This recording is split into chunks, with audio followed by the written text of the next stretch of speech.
Mesdames et messieurs, bienvenue sur le plateau de Prima INSEE, seconde partie. On va jouer dans quelques petites minutes et puis après on parlera d'un documentaire super. Mais avant cela, non, comme je vous le disais, on joue avec Christina. Bonjour. Comment allez-vous? Ça va et vous? Impeccablement bien, Christina. Prenez place pour la dernière fois de la semaine avant de repartir encore en tournage. En tournage, je vous abandonne pas, hein, je travaille, je tourne. M'abandonnez pas. Hein. Non, vous inquiétez pas. Bon. Alors, mais on va jouer tout de suite avec le thème du jour, une femme qui depuis 2000 ans fait pas mal de choses. Et on regarde et on se retrouve tout de suite après. Au mois de mai dernier, Jean-Paul II rencontre Sœur Lucia, la dernière survivante des 3 enfants portugais, qui affirment avoir aperçu la Vierge à Fatima en 1917. Une conversation qui annonce en fait la levée du voile sur l'un des plus célèbres mystères de l'Église contemporaine. Au cours de ce voyage, l'entourage du pape laisse filtrer la teneur de la prophétie. Outre la fin de la Première Guerre mondiale et le début de la Seconde, la Vierge aurait annoncé l'attentat contre Jean-Paul II à Rome le 13 mai 1981. Dès 1944, Sœur Lucia avait envoyé au Vatican une transcription des révélations que lui aurait faites la Vierge. C'est ce texte de 28 lignes qui a été remis aux journalistes. On y parle d'anges avec une épée de feu à la main, d'un évêque vêtu de blanc dans une ville en ruine, tué par les coups de feu et les flèches d'un groupe de soldats. Des termes suffisamment vagues pour que le Vatican lui-même reconnaisse qu'il existe une marge d'interprétation. Peut-être un gage donné à tous ceux qui, jusqu'au sein de l'Église, s'étonnent de l'usage médiatique qu'elle a pu en faire pendant plus d'un demi-siècle. Une très très bonne entrée en matière. Hein. Donc la question du jeu aujourd'hui, c'est en quelle année Marie est-elle apparue à Fatima aux 3 petits bergers analphabètes? Si vous avez la réponse, vous nous appelez au 0800 3x0 900. Aujourd'hui, à gagner 2 places encore pour assister à Nelson, une pièce de théâtre qui aura lieu au Palatine le 7 novembre. Très très belle pièce. Hein. Rigolote, certainement, avec là-dessous. Oui, complètement. Et le Freeskin, hein, l'appareil qu'il faut avoir aujourd'hui anti-imperfection. C'est de la lumière. Et de la lumière, on va en parler. Tout de suite. Tout de suite avec nos invités qui vont nous rejoindre par là. Qui vous êtes ravis d'accueillir, d'accord. Je suis vous êtes même impatient d'accueillir. Venez, entrez, oui. Messieurs, dames, entrez, on vous attend. On va parler d'une enquête vraiment bonjour, inédite. Madame. Hein. Bonjour. Vous êtes venu seul. Et bonjour, monsieur, prenez place. On est absolument ravis de vous accueillir tous les deux. C'est un honneur. Oui, merci à vous. Très, très grand honneur. On commence par qui les présentations? Par Laetitia, on bien commence sûr. pas par madame. Laetitia, bonjour. Bonjour. On commence par Laetitia Fouaté. Vous êtes vraiment à l'initiative de la venue de Pierre en Corse pour présenter son film. Elle va nous dire 2 petits mots dessus. Oui, qu'est-ce qui s'est passé en fait? Qu'est-ce qui s'est passé? Vous étiez dans une salle de cinéma il y a combien? Il y a 1 an? Non, même Elle pas. s'est déplacée pour? Même pas. Oui, j'ai été exprès à Paris pour voir ce film, il y a à peu près 4 mois. Un film qui s'appelle M et le troisième secret. Et le troisième secret. Et c'est vraiment un film qui m'a énormément touchée. Et j'avais envie de le faire venir ici en Corse. Alors, parce que j'ai trouvé quand même que ce film était bienvenu en Corse par rapport au fait que, tout le monde le sait, la Corse est sous la protection de la Vierge Marie depuis fort longtemps. Il y a énormément de chapelles. Oui, la Vierge Marie, ça parle à la Corse. Mais ce qui est intéressant dans votre démarche, c'est que vous avez vu ce documentaire, ça vous a plu. Oui. Et vous avez appelé Pierre, vous avez dit Pierre, viens. Voilà. D'accord. Bon. Et il a obtempéré. Il a obtempéré et il est là.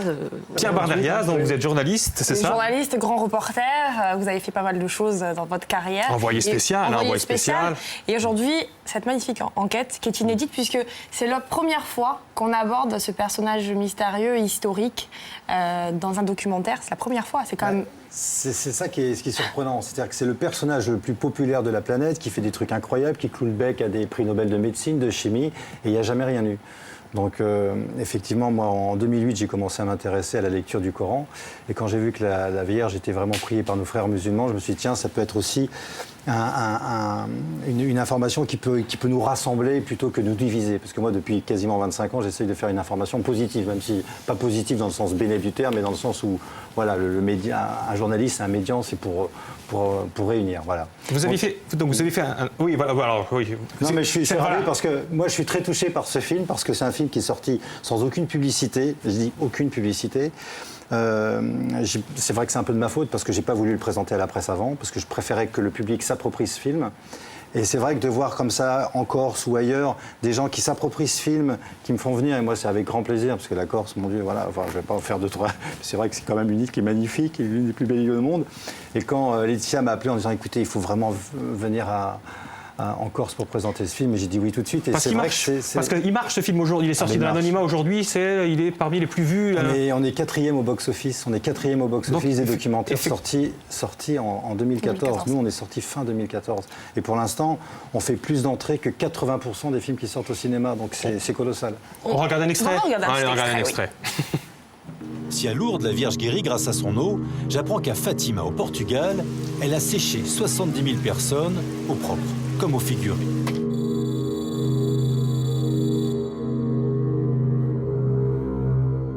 Cette date va marquer l'histoire et continue d'interroger le présent. Au programme, un grand miracle annoncé 3 mois à l'avance par une dame apparue à ses 3 petits bergers. Ce 13 octobre, sans radio, ni télé, ni réseaux sociaux, ils sont pas moins de 70 000 personnes à être à l'heure au rendez-vous et sous la pluie. Une foule de curieux, de sceptiques et de croyants, ils vont tous en prendre plein les yeux.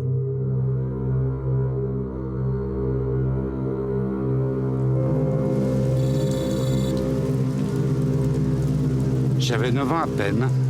Le soleil s'était détaché du ciel et il allait bientôt percuter la terre. J'ai couru me mettre au milieu des gens, tous pleuraient, tous s'attendaient à la fin du monde. À côté de moi, il y avait un non-croyant. Il avait passé toute la matinée à se moquer des gens. Mais lui aussi était paralysé, abasourdi, les yeux braqués sur le soleil.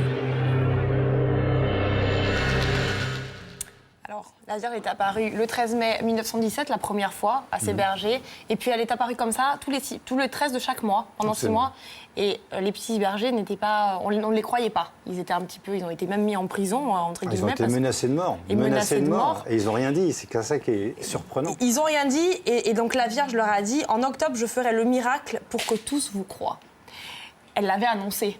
Et 70 000 personnes sont là et ça a été filmé. C'est-à-dire que j'insiste vraiment parce que c'est unique dans l'histoire de l'humanité.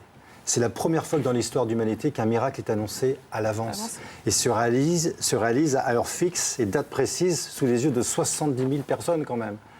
Donc c'est unique dans l'histoire de l'humanité. Quand j'ai découvert ça, parce que ça a été une découverte pour moi, je me suis dit tiens, c'est quand même étonnant. Et ce fameux miracle est lié à ce fameux secret. Ce fameux secret qui devait être révélé en 1960 et qui ne l'a jamais été. Qui ne l'a jamais été. C'est important de dire que c'est une enquête, ça. Vous n'êtes pas rentré là dans du prosélytisme, en fait. Vous avez travaillé sur les soins palliatifs juste avant, vous avez fait ce documentaire, 3 ans de travail. Un jour, vous avez eu la puce à l'oreille comme ça, vous avez dit, mais il y a des choses qui sont un peu bizarres. C'est comme ça que vous avez fait, pour ça que vous avez fait cette enquête ? C'est ce qui m'a mis la puce à l'oreille, c'est encore une fois, c'est de découvrir que Marie de très loin était le personnage le plus populaire de la planète. Et je me suis dit, tiens, un personnage qui rassemble divisé. Regardez le monde, on est dans un monde qui explose de partout. Et je pense que c'est encore un personnage aujourd'hui, mais plus que d'actualité. Le message de Fatima est quand même fort et est intéressant. D'ailleurs, on dit qu'il n'y a pas de prosélytisme, il n'y en a pas du tout, parce que même dans votre affiche, donc il y a la Vierge qui pleure, on la voit, on y reviendra, mais il y a le M. Le M, c'est pas le M de Marie, ça peut être le M du verbe aimer, ça peut être la 13e lettre de l'alphabet, qui signifie la mort et la renaissance.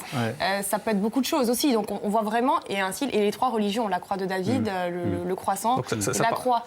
Donc, non, mais c'est vraiment un documentaire, puisque je l'ai vu, j'ai eu la chance de le voir, qui s'adresse vraiment à tout le monde, qu'on soit croyant ou non croyant. Absolument. La preuve en image. On regarde encore un petit extrait, si vous voulez bien.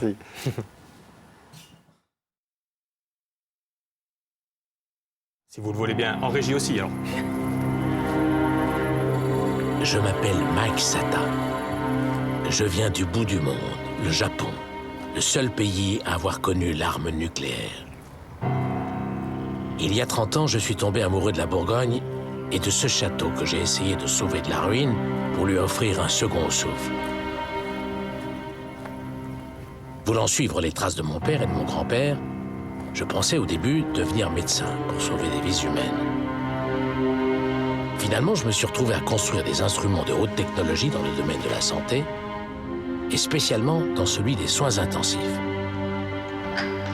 Je fais en fait le même travail que les médecins qui sauvent des vies, mais peut-être à une plus grande échelle. Mais aujourd'hui, je suis toujours accompagné et d'une façon que je n'aurais jamais imaginée.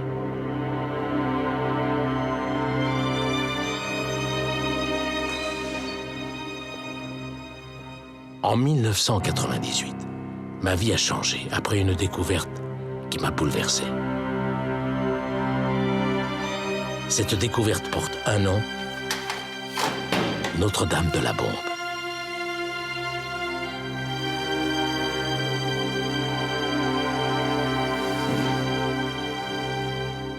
Et Laetitia, vous regardez toujours avec autant d'attention, j'ai l'impression. C'est la quatrième fois que vous le regardez. Cinquième. Dites-moi, la cinquième. André Dussolier, quand même, qui vous a prêté sa voix. Oui.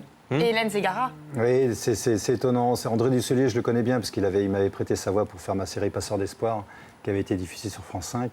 Et depuis, depuis, il a toujours accepté à chaque fois que je lui demandais de me prêter sa voix. Et puis Hélène Ségara, c'était un vrai cadeau.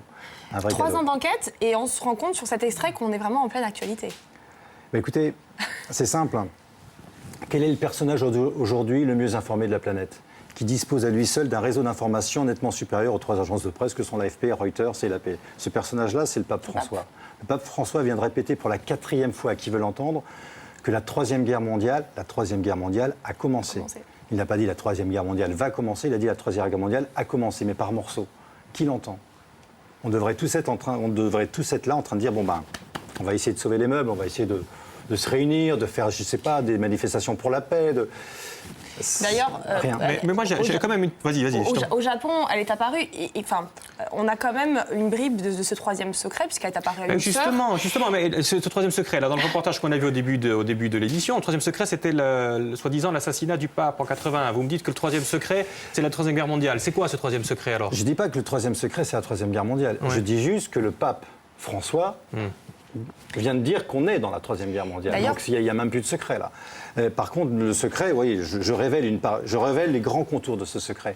Mais attendez, ça tient pas la route. De dire, en 40 ans après, pendant 40 ans, ils ont dit non, il est probable que le secret de Fatima ne sera jamais révélé. Et 40 ans plus tard, ils disent bah non, finalement, c'est une tentative d'attentat. Il n'est pas mort, le pape, sous les balles du Turc, là. Ali Aqsa. Il n'est pas mort.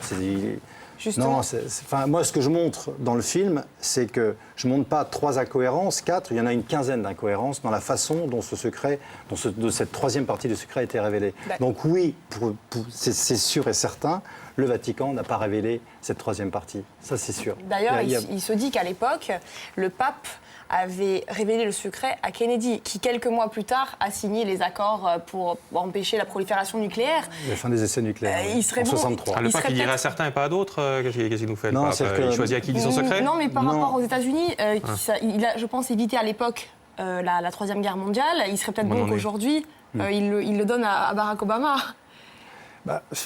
Je pense que les puissants le savent. C'est vrai que c'est étonnant parce que j'ai eu la confirmation effectivement que le pape Jean XXIII avait bien communiqué cette troisième partie du secret à Kennedy, qu'il l'a lu, ça j'en ai eu la confirmation. Et voilà, et qui a abouti à l'arrêt des essais nucléaires en 1963. Maintenant, aujourd'hui, regardez ce qui se passe. Le troisième secret. Pour moi, le secret de Fatima est en train de se réaliser sous nos yeux. Sous nos yeux. Le secret de Fatima mettait quoi ? Il y avait quoi dans ce secret ? Il y avait la Russie et le pape. Aujourd'hui, de quel pays parle-t-on le plus en ce moment ? La Russie, oui ou non ? Le pape également était en première ligne, puisque c'est lui qui nous dit haut et fort que la Troisième Guerre mondiale a commencé. Donc je pense que ce serait peut-être bon de se poser une vraie question. Il y avait un tweet qui passait comme intéressant, parce que c'est intéressant pour les téléspectateurs. Vous êtes croyant ou pas ? Oui, moi je suis croyant. Vous l'êtes devenu, vous l'étiez avant ? Comment ? Peu importe, je l'étais avant. Ouais. Mais moi j'avais vraiment fait une enquête parce que je voulais vraiment. Moi ce film, je m'adresse à toutes les personnes à qui on n'a rien transmis. J'ai vraiment fait ce film pour les non-croyants. J'ai fait ce film pour les personnes qui se disent athées. Et je peux vous assurer qu'aujourd'hui, j'ai bon nombre de témoignages de gens qui se disent complètement athées, complètement non-croyants, qui sont bouleversés par ce film. Bouleversés parce qu'on n'a rien transmis. Alors, parce qu'il faut aller vite, donc justement, c'est ce soir à 18h30. Laetitia, elle a beaucoup. Ce soir à 18h30, au cinéma 3 Stars. Au cinéma Les 3 Stars. Bien sûr, Thierry va faire une petite allocution avant, après, une explication, rencontre avec le public. Bien sûr. Il y aura une rencontre avec. Et je vais revenir. Voilà. Et puis à Ghisonaccia, vous me disiez. Alors, le 16 décembre, à Ghisonaccia, donc au cinéma Excelsior, c'est à Abadie, plus précisément. Et vous allez revenir aussi à Ghisonaccia ? Avec plaisir. Et puis merci encore à Laetitia parce que ça me bouleverse réellement de voir comme ça des personnes qui s'approprient ce film, qui distribuent des flyers, alors que j'ai aucun moyen, j'ai zéro moyen moi en publicité. Donc vraiment, donc rendez-vous ce soir à Laetitia. 18h30 à Porty, je l'avais compris. Et vous êtes déjà sur une autre enquête, parce que maintenant c'est du passé, ça quand même si c'est en train de se réaliser, soi-disant. Non, mais je continue de me mobiliser parce que... Vous avez travaillé sur quoi là les maintenant? temps sont importants. Sur une enquête qui m'a bouleversé. J'étais d'ailleurs à New York pour courir pour lui. C'est 25 ans d'erreur judiciaire. Plus que d'erreur judiciaire, ce personnage, c'est un Américain qui a passé 25 ans de sa vie en prison alors qu'il aurait pu faire 2-3 mois seulement s'il avait dit qu'il était coupable. Et non seulement il n'a jamais dit qu'il était coupable parce qu'il n'est pas coupable, il a fait 25 ans plus 7 ans de contrôle judiciaire. C'est unique dans l'histoire judiciaire américaine. Il sortira quand? Il sortira, j'espère, pour un grand festival. Et Laetitia vous fera venir en Corse de toute façon. Avec joie, merci infiniment à tous les deux. Bonne projection ce soir à 18h30. Collègues, rendez-vous dans longtemps. Vous partez en reportage. On va vous consacrer une semaine spéciale mariage. Eh oui, c'est comme ça, une série. On aborde tous les thèmes. Merci Priscilla. Rendez-vous lundi. Ciao. Merci infiniment.